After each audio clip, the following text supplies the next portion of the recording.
En el presente video vamos a hablar sobre las máquinas de soporte vectorial.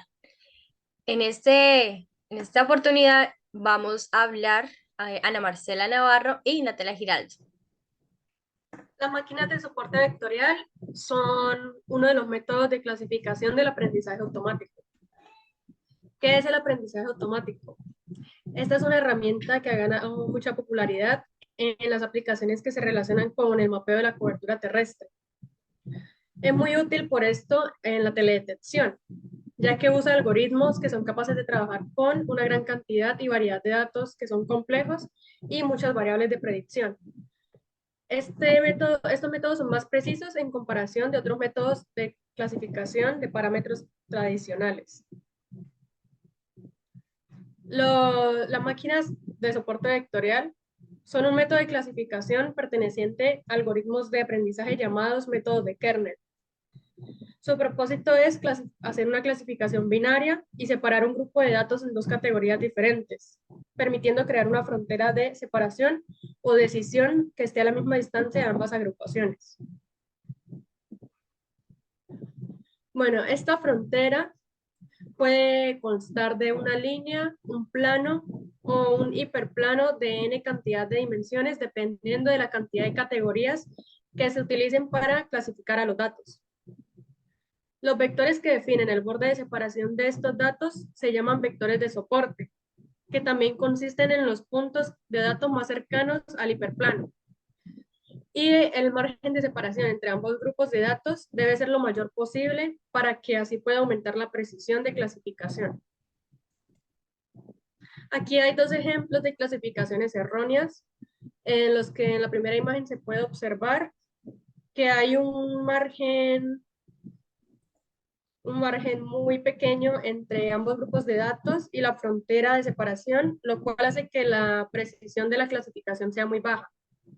Y en la segunda se puede notar que uno de los datos fue clasificado de manera errónea. Bueno, existe también un truco de kernel, el cual se caracteriza más que todo porque hay veces en las que no hay forma de encontrar un hiperplano que permita separar dos clases. En estos casos decimos que las clases no son lineales separables. Y para resolver este problema usamos el truco de kernel. El truco de kernel consiste básicamente en inventar una dimensión nueva en la que podamos encontrar un hiperplano para separar las clases. En la siguiente figura vemos cómo el añadir una dimensión nueva podemos separar fácilmente las dos clases con una superficie de decisión. Las aplicaciones más comunes para este método es el reconocimiento óptico de caracteres, la detección de caras para que las cámaras digitales se enfoquen correctamente, para filtros de spam, para correos electrónicos y para el reconocimiento de imágenes al borde de satélites.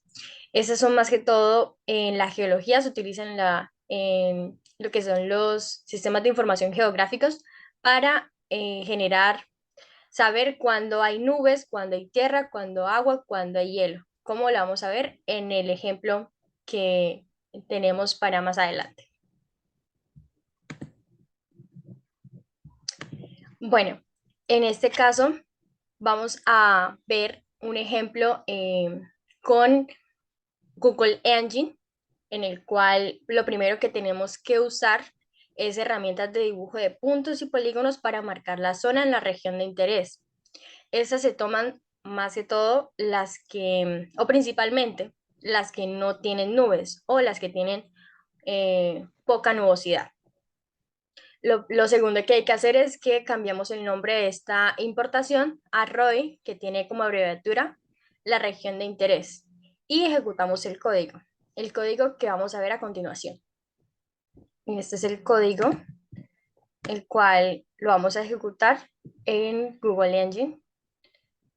Y este nos va a generar, en la siguiente diapositiva, por favor, nos va a generar una nueva imagen que sea más que todo para que se vea el LAN 8 y se pueda observar los colores verdaderos. Entonces, básicamente lo que se hace es una recopilación de datos para el entrenamiento del clasificador. Se recopilan distintas muestras representativas de los espectros de reflectancia para cada clase de la cobertura terrestre que se tiene, pues, como interés. Cada nueva capa representa una clase dentro de los datos de entrenamiento. Por ejemplo, está la clase Water, que nos representaría los píxeles que corresponden a una cobertura de cuerpos de agua. Luego aplicamos los puntos representativos y renombramos la geometría con el nombre de cada clase. Así se hace para el resto de clases hasta obtener un tipo de geometría para cada uno. Hacemos clic en el icono para configurar la geometría y se puede asignar un nombre y un color para cada tipo de puntos, así como un valor, empezando desde 0 y aumentando de 1 en 1 para las siguientes clases. Al terminar, pues le damos clic en aceptar y se continúa repitiendo este proceso para las carreteras, los bosques, las zonas urbanas, etc. Ok, con el siguiente código, vamos al siguiente. Vamos a ver con este código. Ahora nos vamos a devolver, por favor. Ahora tenemos 4 clases definidas, los cuales son lo urbano, el agua, bosque y carretera.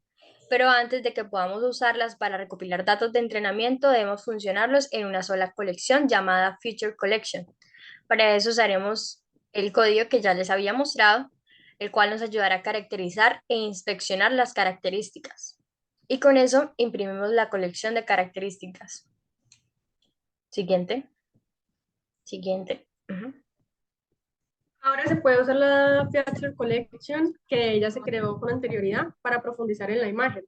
Entonces se extraen datos de reflectancia de cada punto desde cada banda. Estos datos de entrenamiento se superponen pues sobre la imagen. Aquí se puede observar el código y a continuación se puede observar que todos los puntos asignados para cada clase corresponden a un valor o un tipo de banda diferente.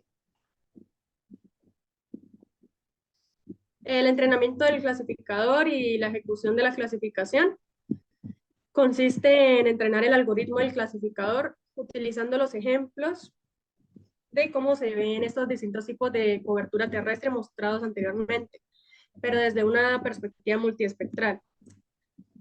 Este conocimiento se aplica al entrenamiento y esto hace que el clasificador pueda reconocer los distintos tipos de cobertura para aplicarlo al resto de la imagen.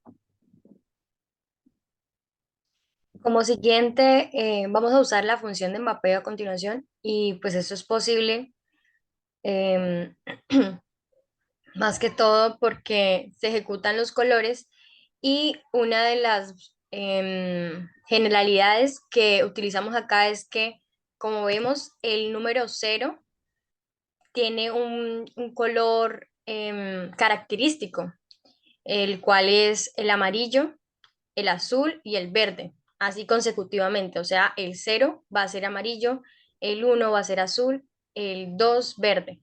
Entonces, esa es una de las características que vamos a tener en el código.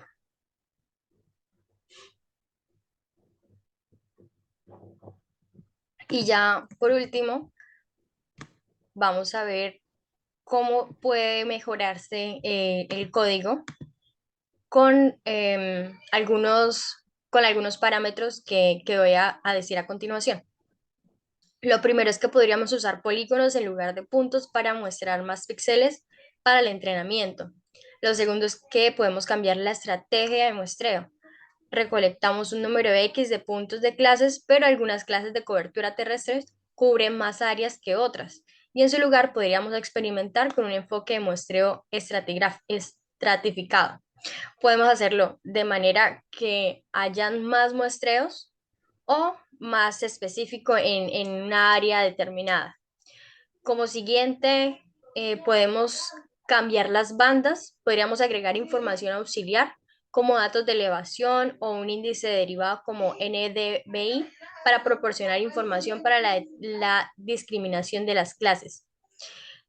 Y como cuarto, podemos cambiar la imagen. Usamos Landan 8, pero podríamos cambiarla a una imagen de Sentinel-2. Siguiente. Vemos aquí el código, el cual se pueden observar las clases y se pueden ver las variables.